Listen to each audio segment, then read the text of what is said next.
What's going on, YouTube? It's your girl Monique Nicole, and I am back with another video. Before we get started, if you are new to my channel, please make sure you are subscribed.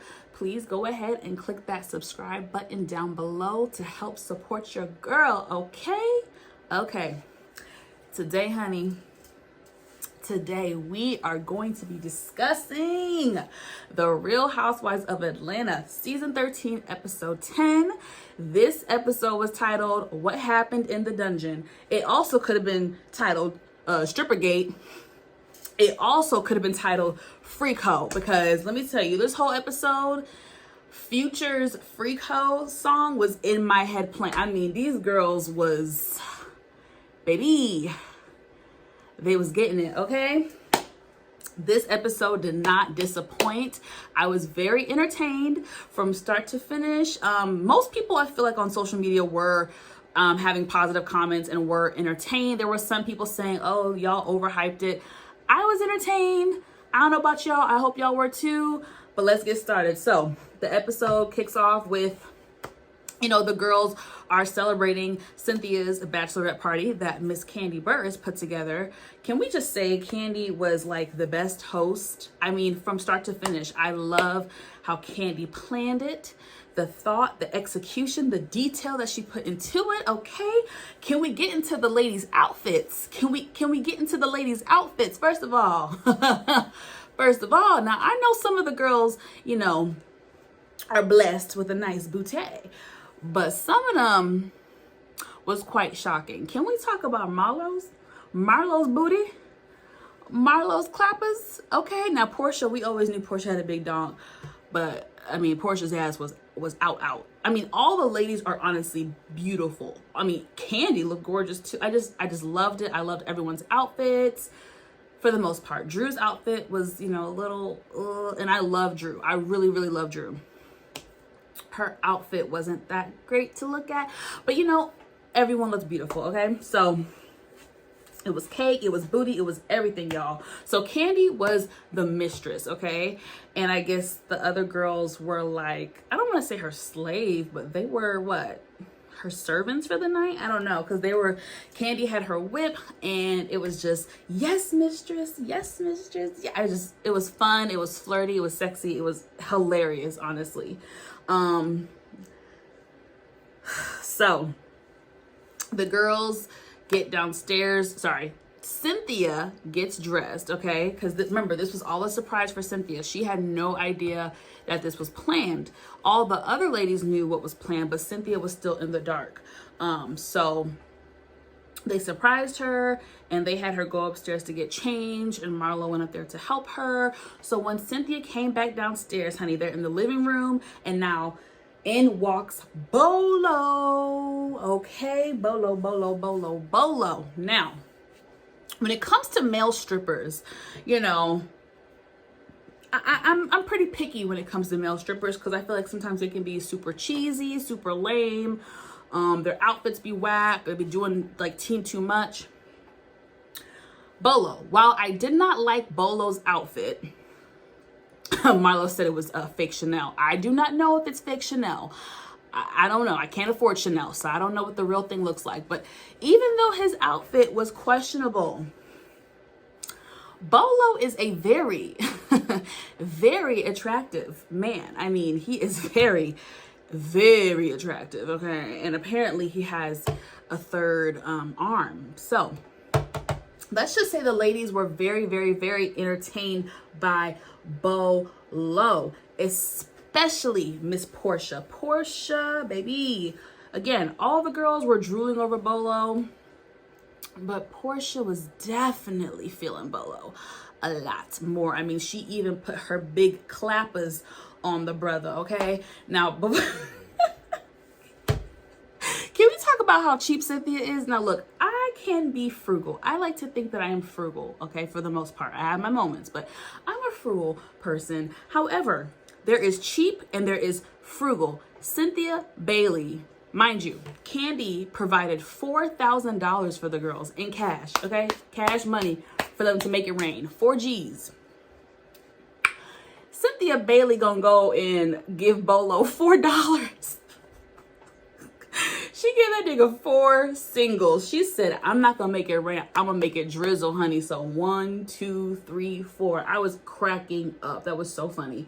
Bolo is definitely worth more than $4. Okay, let's just be clear. He is definitely worth more than $4, okay? But nonetheless, the girls were having fun. Again, Portia went up and was all up on Bolo, and she made it rain for him, and she backed that thing up, back that thing up, okay? All up on him. So there was definitely some chemistry, some energy that was already there, okay, for us viewers to see and witness, okay? So once Bolo was done with all his amazingness, he goes into the room, and then Kandi has the ladies go into another room where she has Cynthia strapped up in, I guess it's a sex swing, I guess, and I think it is from Kandi's sex toy line. First of all, this was great promotion for Bedroom Candies. I think Kandi is just so smart and such a awesome businesswoman, and she's very inspiring. And I mean, that's the thing with reality TV. As crappy as it can get, you cannot get that promotion anywhere else. I mean, you are literally on a national, international platform where you can market yourself and have your stuff on Front Street for everyone to see. So again, Kandi did an excellent job at that. And I have heard from people that Bedroom Candies is excellent. I know people that have purchased from her line. So shout out to Kandi. The sex swing is a little too complicated for me. I'm sure it could be fun once you know what you're doing. Cynthia looked quite intimidated. It was pretty funny when Kandi put the sex toy vibrator on her little cha-cha. But anyways, it was hilarious. Cynthia is so funny to me. I'm sure she's gonna use that for her and Mike, okay? Her and Mike well made it, okay? So let's see. The girls collectively wanted Bolo to come back out. I mean, even Miss Kenya Moore was like, yeah, bring him out. We want Bolo. Okay, so Portia was like, all right, so I'm gonna go get Bolo. So she goes and gets Bolo, okay?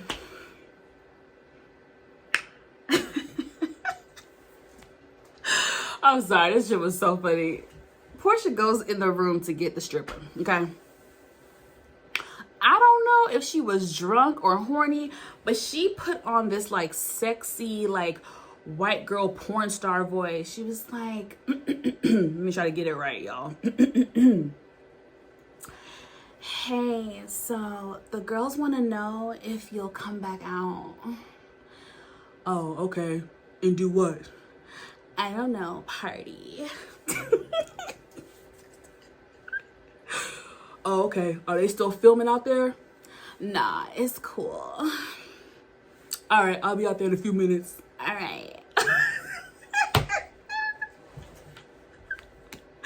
I don't know why Portia did that. I call that the sexy white girl porn star voice. I don't know what the fuck made her talk like that. That shit was very funny.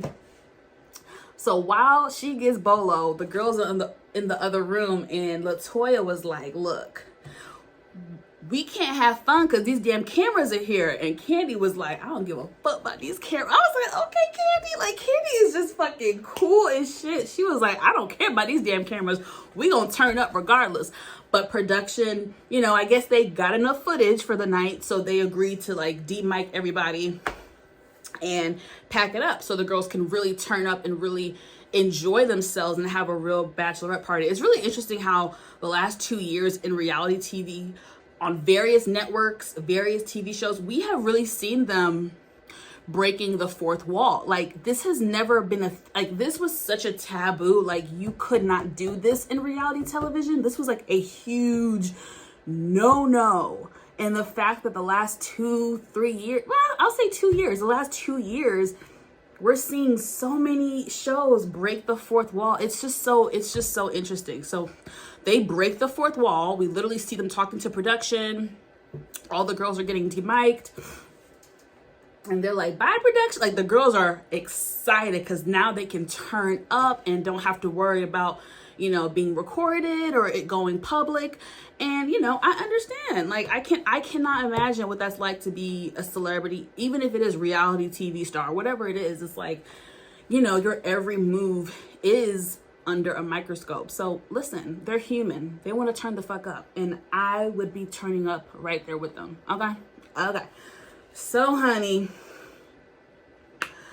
the girls decide collectively, again, to not only have production leave, but to cover up the cameras. Because, of course, there are cameras in the house. So they all agreed, let's cover the shit up. So they covered up the cameras, at least all the cameras, what they thought was all the cameras. And they proceeded to have a very, very fun night. It looks like there was still a camera like outside, almost like where the porch is. So that camera was able to pick up and see some things inside the living room. Even though the blinds were turned, the camera was able to pick up some of the people and see like some of the girls like silhouette, and they could spot who is who, okay? And there was a camera inside that like they thought they covered it up but kind of shifted. So we were able to see some of the girls have a lot of fun, okay? We were able to see Portia and LaToya make out and do some stuff. And seemingly, some of the ladies partied with Bolo for the rest of the night. And it looked like there was a lot of dancing and twerking and humping and some, you know, it was some stuff going on in the living room. Now, the main culprits of this fun evening are Portia, listen, Portia, LaToya, and Drew were with the shits, okay? They were with the shits. They was about it. They was about it. Let's be clear. Now, Tanya wanted to be about it, but you know, she's got Paul and she's engaged and so she had to be very, very reserved. Mind you, I love Tanya. I just love, she's fun and she's bubbly and she's outgoing and she's smart and she's educated and she's fun and, you know, and she turns up, you know, my type of girl. Like, I like people who are very balanced. So, poor Tanya, she really wanted to partake. And it looks like she did, allegedly. Let me say that. Allegedly.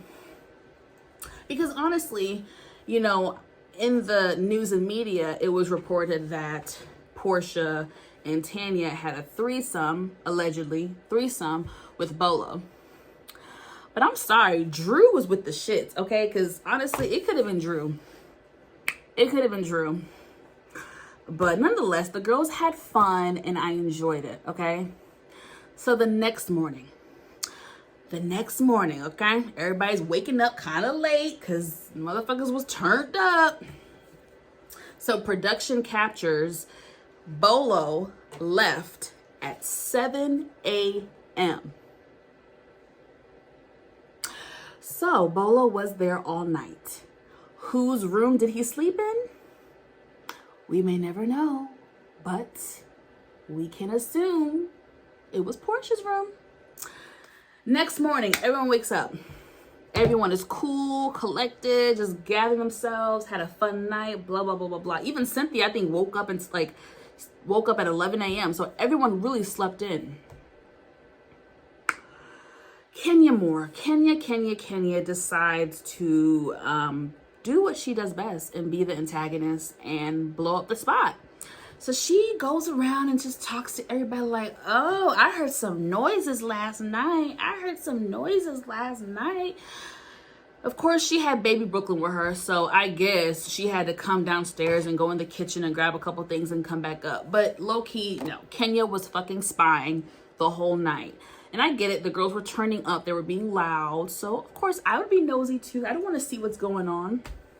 But Kenya made it a point to keep checking in and seeing what the girls were doing, okay? So we're kind of like hearing everyone tell the story, their own version of what happened last night, because everyone didn't partake the whole night. You know what I mean? Eventually, Candy went to sleep. I think Marlo was the first person to go to bed. The real night owls was LaToya, Drew, Portia, Shamia. I feel like I'm missing someone. Tanya. Those were the night owls. Those were the girls that were staying up like real late and kind of partaking in the stuff. Cynthia admitted to Kenya that she actually stayed up a little bit late too, and things were getting kind of crazy. People were making out with each other, you know, girl on girl action. There was titty out, you know, titty in someone's mouth. I was like, oh Jesus, okay. Cynthia said low key she was sitting there for like 20 minutes and she started to get turned on, so she had to go to bed. So nonetheless, it was fun, okay? But again, Kenya, being who she is making a big deal out of it. And honestly, you can kind of see all the girls' reaction when they were in the kitchen, and it was Kenya, Candy, Shamia, Marlo, and Drew. I think Kenya said something about, oh, something in somebody's bed last night, and everyone was like, huh? Who, what, when, why, how? Like, and you could tell Candy was like, ma'am, what happens in the dungeon stays in the dungeon, okay? Why are you being a snitch? Don't blow up nobody's spot. And they even joked about it. Marlo was even like, see, this is why you have to have people sign NDAs. And I'm right there with her, you know. And this was a huge debate online. A lot of viewers were like, okay, well, it's a reality show and Kenya's just doing her job and blah, blah, blah, blah, blah. And then other people are like, well, you know, and this is kind of how I see it too. Yes, I get it. It is a reality show and Kenya is doing her job. Not really. I feel like Kenya's being messy. This is where I stand with it. It's a reality show, okay? However, production stopped filming. Production went home, okay? So I really feel like the girls, and maybe it was naive of them, you know, if you want to call it that, you can. Maybe they were being naive. But I really do feel like the girls trusted each other and really thought that, okay, production's gone. We are now going to turn up. What happens now stays between us. Like, I genuinely think the other girls thought that. Like, and everybody was having fun.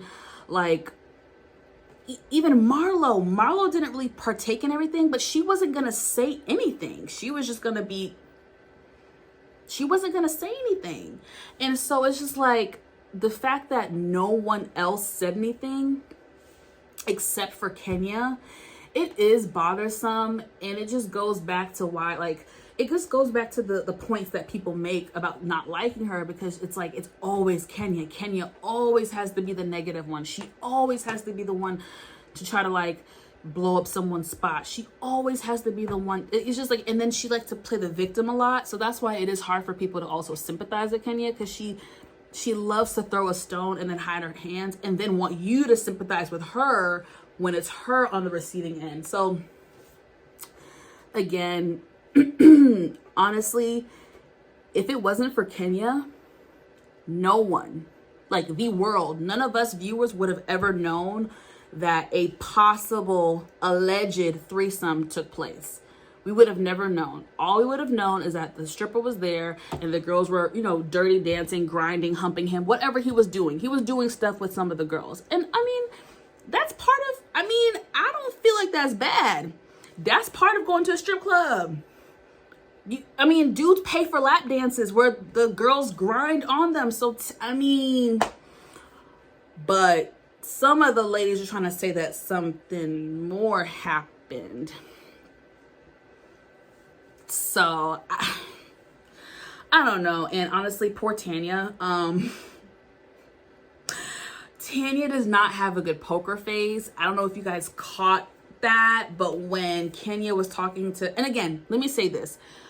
When Kenya first started talking about it, like, oh, like, you know, Bolo court and like questioning the girls and where were you between this?